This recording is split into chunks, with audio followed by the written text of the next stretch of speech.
तो आपने क्या कर लिया, क्या आपने कर लिया? बड़े नसबंदी गिरफ्तार करने वाले आए थे, और अभी और रोकोगे तो और आबादी बढ़ जाएगी। कुछ नहीं कर, पता नहीं वो क्या हिकमत लगा के आपको क्या मालूम, तुम कोई उसके ठेकेदार हो? अरे जो ठेका दिया गया उसको तो किया नहीं, और उस रास्ते को बिगाड़ने लगे कि हम तुमको दुनिया में नहीं रहने देंगे, और तू कहा हम तुमको निकाल देंगे। ऐसा ठेका लेने लगे, जो काम दिया था, जितनी प्रतिज्ञा वो तो किया। इसलिए अब उस काम को नसबंदी गिरफ्तार को नहीं लगता। इसको ध्यान में जो किया है, एक बार देवियों जब महीने में मासिक होता तो आप लोग 5 दिन तक कभी स्नान मत करो, हाथ पैर धो और कपड़े 10 बार बदलो, लेकिन स्नान मत करना, शरीर पर पानी मत डालो। जब तुम पानी डालोगी तो खून खराब हो जाएगा, रखे खून मिलेगा, रिस्क। अब कुछ नहीं है, नर खुल गया और बस आप बैठ गए 5 दिन तक रोज नहाते, और सब बीमारी वही रुक करके उठल गई। अब वो निकाले नहीं निकलती है। अब तो ये आप घर में बच्चियों को सबको बताओ, जिसका जो, और आप इनको छुओ मत, दूर रहो। खाना पीना भोजन इत्यादि नहीं छूना चाहिए, इससे भी बहुत भयंकर बीमारियां आ जाती हैं, तो अलग रहो।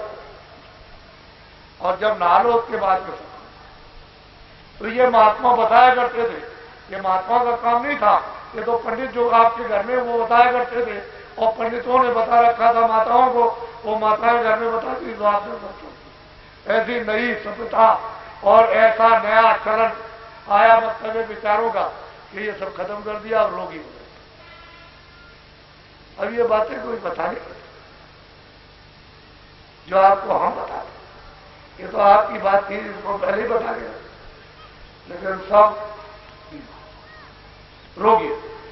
इसलिए ये तो करो मत, जो किया तो कर लिया, वो तो आपको दंड मिल ही जाएगा। लेकिन हाँ, अगर कहीं आ गए तो क्षमा भी हो सकता है, जब आप प्रार्थना तो क्षमा भी कर सकता है, लेकिन महापुरुष क्षमा करेंगे और कोई वो तो क्षमा करना ही है। काल रूप में केंद्र ब्राह्मण, शुभ और शुभ कर्म फलदाता। मैं काल रूप हूं और सबको शुभ और अशुभ कर्म का मैं सजा, मैं किसी भी कर्म को माफ हूं। वह तो ये, तो वो तो बड़ी ऐसी है अखंड, वो तो इधर उधर हो नहीं सकती। अब महात्माओं के पास जाओ, उनके पास ये क्षमा, वो क्षमा नहीं करेगा जिसने विधान रखा। जो इसका इंसाफ करता है वो क्षमा नहीं करता, उसके आगे आने जाने वाले वो क्षमा। तो वहां आप पूछ नहीं पाओगे तो क्या? ये सब चीजें आपकी जरूरत की थी, उसको समझ लेना चाहिए। तो पहले ही आपने नहीं समझा, और आप एक तो ये हो गया, एक तो चीजों में फंसे, तमाम चीजों में फंसे। या छोटे बड़े गाने सबको सब पसंद, और ये अमूलक चीज जो, और जीवात्मा को कोई शिष्य बना नहीं सकता, ये उसका इसमें रूप है। तो अपने आप को शिष्य सब बने, क्योंकि मालिक के रूप को, मालिक की चेतनता को कोई मतलब शिष्य नहीं बना सकता। वो जो शिष्य बनने की बात है वो होगा जब तक अपने को बोध नहीं होता है, काम है, क्रोध है, लोभ है, मोह है, इनको दूर करने के लिए तो आप शिष्य। लेकिन जब ये आत्मा जाग गई तो नई गुरु और नई चेला, सब में बोले एक अकेला, वहां न गुरु है न चेला। ये विकार है, तभी तक अपने को समझते हो मैं शिष्य हूं, और आप अपने को समझते हो गुरु। और विकार दूर हो गए, वो तो समझते ही नहीं आपको शिष्य, वो तो अपने आप को समझता है। तो मालिक के रूप को शिष्य होता है, न गुरु बना सकता, वो तो मददगार है, सेवादार, और वहां तक पहुंचा देगा। वो खुद पूछेगा कि कौन लाया, तो वो खुद चिल्लाएगा कि बलिहारी उन गुरु की जो गोविंद जी होता। ये सब श्रेय और सब कुछ है ये उनका है जिन्होंने आपके पास, तो मैं तो मृतलोक में उनको सबसे बड़ा वो कहता है। उन्होंने कुछ नहीं कहा, वो तो कहते हैं हम तो इस सेवक, तो मालिक के उस रूप को शिष्य नहीं बना सकता। ये बड़ा गहन विषय है, और अगर शिष्य बना लिया और गुरु बन गया तो सीधा नरक को दरवाजा को। अंधा गुरु और बैराग सेवा वो हो नरक में ठेला ठेला। तो आप ये विद्या उस तरफ ध्यान रखें, तो आप इसको प्राप्त करो। जो सरलता से आसानी से मिले उसको ले दो। अरे घर में गंगा बहे आपके गांव के किनारे, तो सबको उस ब्रह्म गंगा में अपनी आत्मा को स्नान करना चाहिए, और नहीं करते हो तो फिर वो समय निकल जाएगा। वो तो मतलब है बहती हुई निकल गई और फिर सूख गई, तो आप क्या समझते? ये भागीरथी थे, वही ब्रह्म गंगा जाएगा। ब्रह्मलोक से उसकी धारा, आसमानी आवाज, उन लोगों में बड़े बड़े दरिया बहते, कितने बड़े बड़े दरिया है जिनकी पैमाइश कोई नहीं कर सकता, और उन्हें निर्मल स्वच्छ, बालू का मिट्टी का कोई नाम निशान नहीं। और नीचे देखो तो कितने लाख नीचे दिखाई देता है उस पानी में। अब पानी कहे कि क्या, तो मालिक की लीला। ऐसे ऐसे दरिया, जब ये रूहें जाती है जीवात्माएं वहां, उसके किनारे तो स्नान करती है। एक दो नहीं, नदियों के किनारे स्नान करती है। मालूम होता है कि सारी आत्माएं तो यहीं नहा रही होंगी। अब वो तो ऐसा, वो तो अमृत है। ये पानी नहीं रही है, न यहां कोई मिट्टी, न ऐसी मिट्टी जहां वो बह रही। ऐसे ऐसे विशाल बड़ी बड़ी नदियां, बड़े बड़े मतलब नाले, समुद्र बड़े बड़े, ये सारा विश्व है। वो मतलब यह है कि मालूम होता है कि एक इतना सा टुकड़ा, ऐसे ऐसे उन लोगों में। जब वो सोते देखती हैं तो वहां का इतना ले आए तो यहां की क्या कीमत है।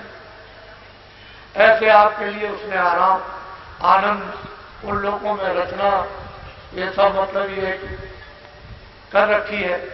सब कुछ आपके लिए। आप यहाँ गलीज में पड़े हुए हो तो ये तुलसीदास जी ने जो लिखा है वहां त्रिवेणी में, यहाँ त्रिवेणी नहीं है, तो त्रिवेणी की नदी बड़ी, ये त्रिवेणी वहां क्या है? ये तो बालू मिट्टी की त्रिवेणी है, वहां तो मिट्टी नाम है था।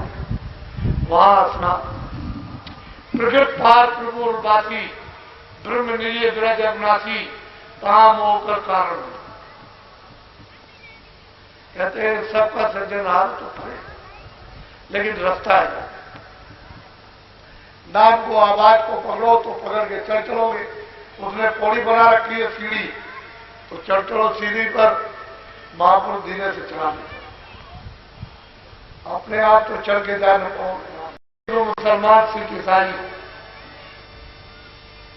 कोई भी विवाद सामाजिक हो या जातियों का हो या धार्मिक, मोहब्बत प्यार से सब कुछ हल किया जाए।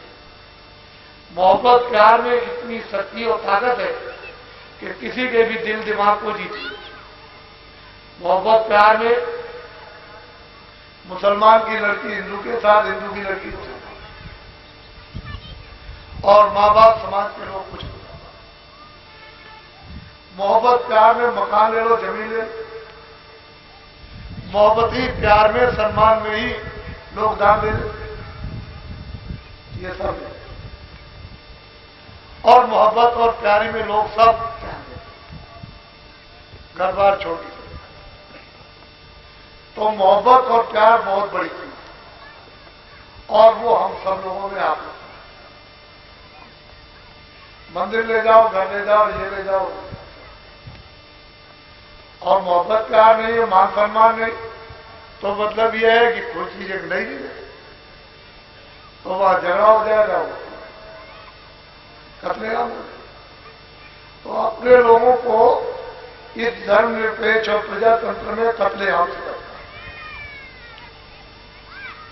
ये राजनेता अपने अपने स्वार्थ के लिए दिल्ली की और प्रांतों की गद्दी के लिए हिंदू मुसलमानों का, सिखों ईसाइयों का कत्लेआम का, जब देखेंगे तो एक दूसरे मुल्क को कत्लेआम करा,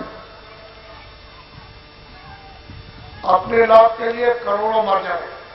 अभी बस कहेंगे कि हमको बड़ा अफसोस है, करोड़ों चले जाए अभी एक ही झटके में, कहेंगे हमको बड़ा अफसोस है, 2 करोड़ मर जाए अपने साथ। आप लोग इनसे बचो, घर में रोटी बनाते हो और रोटी को न पलटी जाए, उस गर्म तवे पर रोटी बना के डाल दिया जाए, न पलटा जाए तो क्या हो जाए? क्या हो जाए? जोर से बोलो। तो ये तो आप समझते हो कि जल जाएगी, और कुत्ते को बुलाओ, चुपकारो और रोटी डाल दो तो सूख करके चला। लड़के को अगर दे दोगे तो ठीक है, ऐसा है। जली रोटी किसके काम आई? रोटी भी गई, लकड़ी भी गई और मेहनत भी गई। आपने सब सुना, क्योंकि विचार ही केवल इतना ही तो आपको करना था कि तवे में डालकर पलट गए, तो आटा भी चला गया, मेहनत भी चली गई और रोटी भी, किसी का काम भी नहीं।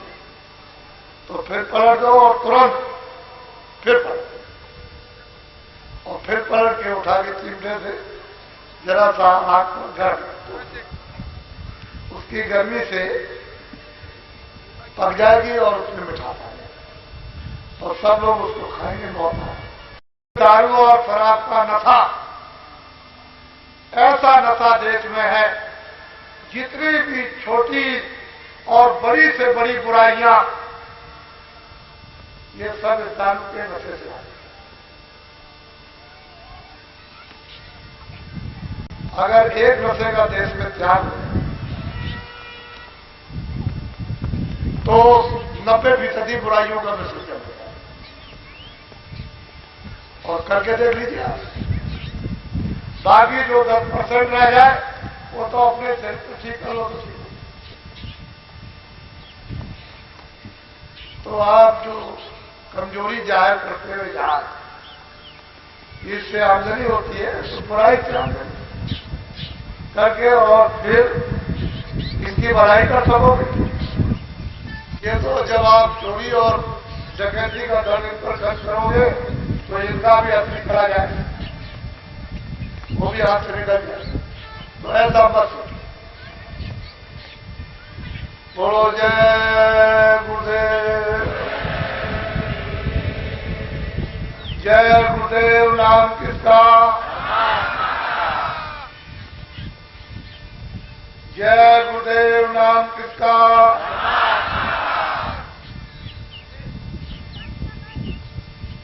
जय गुरुदेव। नाम किसका?